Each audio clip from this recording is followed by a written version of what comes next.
UP से ही ये एक और खबर, अहम खबर आ रही है। कांग्रेस के पुराने चेहरों में से एक रीता बहुगुणा जोशी अब कांग्रेस का हाथ झटकने की तैयारी कर चुकी हैं। सूत्रों के अनुसार रीता बहुगुणा जोशी पार्टी में अलग थलग किए जाने से नाराज चल रही हैं और अब बीजेपी के साथ रीता बहुगुणा जोशी नए सियासी सफर पर निकलने की तैयारी कर रही हैं।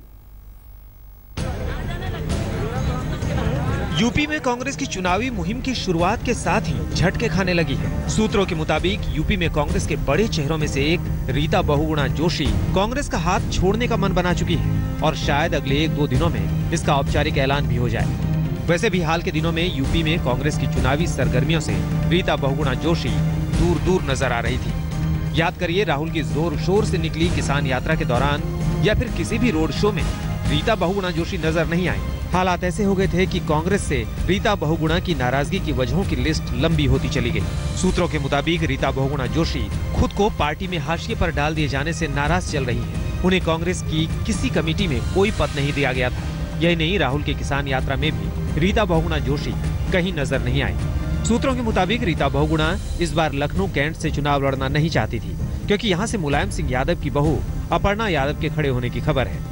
सूत्रों की माने तो पार्टी रीता बहुगुणा की ये मांग मंजूर नहीं कर रही थी। रीता बहुगुणा के भाई विजय बहुगुणा के बीजेपी में शामिल होने की वजह से भी उनकी निष्ठा पर सवाल उठ रहे थे। कांग्रेस चाहती थी कि वो विजय बहुगुणा पर वापसी के लिए दबाव बनाए। कुल मिलाकर राजनीतिक हालात ऐसे बनते चले गए कि रीता बहुगुणा की अपनी पार्टी से दूरियां बढ़ती नजर आने लगी। सूत्रों की माने तो रीता बहुगुणा की हाल के दिनों में विजय बहुगुणा से बातचीत होती रही है। यूपी के मुख्यमंत्री रह चुके हेमवती नंदन बहुगुणा की बेटी रीता बहुगुणा जोशी यूपी महिला कांग्रेस की अध्यक्ष रह चुकी हैं। लेकिन यूपी कांग्रेस में नई हलचल और बदलाव के बीच रीता बहुगुणा जोशी पार्टी में पुराना भरोसा बरकरार नहीं रख पाई और अब राजनीति के नए पड़ाव की तरफ कदम बढ़ाने के लिए तैयार है। कुमार अभिषेक, लखनऊ, आज तक। रीता बहुगुणा जोशी के कांग्रेस छोड़ने की खबर से लेकर यूपी कांग्रेस अध्यक्ष राज बब्बर ने भी इस पर गोलमोल जवाब दिया और कहा कि ऐसी खबरें हमने भी सुनी हैं।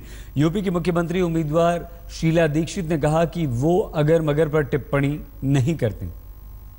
रीता बहुगुणा जोशी जी के बीजेपी में शामिल होने की बात सामने आ रही है, कितनी सत्यता है, क्या है? देखिए, अभी हमने भी जैसे आपने सुना वैसे हमने भी सुना है और हम जितनी जल्दी हो सकता है कि आपको इसकी अगर कुछ सच्चाई होगी इसमें तो जरूर आपको बताएं। बात हुई है आप लोगों की, कोई बात हुई है उनसे? परसों हुई थी। उनकी तबीयत ठीक, परसों पता लगा तबीयत ठीक नहीं। शीला जी, रीता बहुगुणा जोशी के कांग्रेस छोड़ने की बात सामने आ रही है, बीजेपी ज्वाइन कर, कितनी सत्यता है इसमें, क्या है? मुझे मालूम नहीं। आपसे बात नहीं, आपसे कोई बात नहीं हुई?